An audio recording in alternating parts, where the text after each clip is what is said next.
د محمد صلی الله علیه وسلم د شخصیت دریمه ویډیو ده نن په دې باندې لګیا.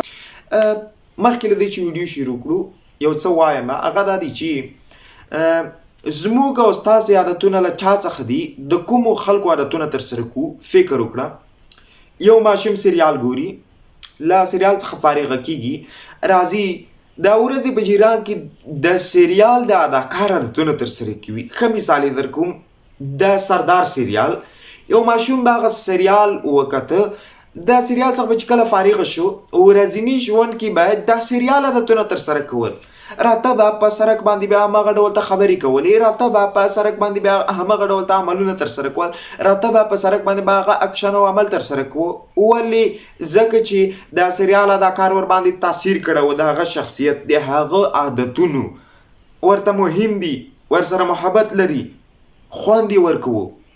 نو مهمه ده موږ او تاسې د خپل رهبر محمد صلی الله علیه وسلم عادتونه ترسره کړو، ژوند کې عملي کړو، زده یې کړو، بالاخره عمل ور باندې وکړو. ډېر مهم دي. ښه، نن راځو خپلې موضوع ته. نن موضوع چې ده هغه په د محمد صلی الله علیه وسلم په ویده کېدلو کې ده. څه ډول ته ویده کېده، څه یې کول مخکې له ویده کېدو څخه. لومړی کله به چې محمد صلی الله علیه وسلم ویده کېدو مخکې له مخکې به یې مسواک وهه. دې سره اعصاب قوي کېږي، دې سره مغز قوي کېږي، ډېرې فایداوې دي.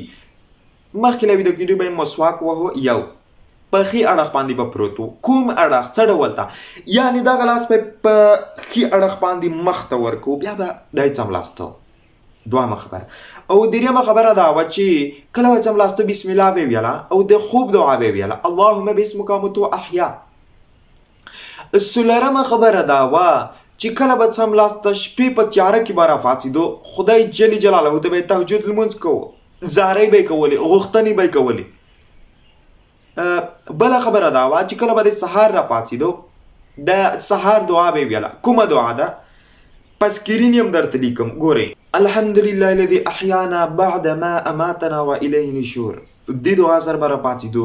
خبره دلته دا ده چې 3 ویډیوګانې موږ خلاصې کړي، پاتې 7 ویډیوګانې کې نور هم راګرځو د محمد صلی الله علیه وسلم په عادتونو باندې دغه لړۍ ته دوام ورکوو، دغه لړۍ نور هم اوږدوو، تر څو زموږ په ژوند کې د محمد صلی الله علیه وسلم عادتونه او شخصیت راشي.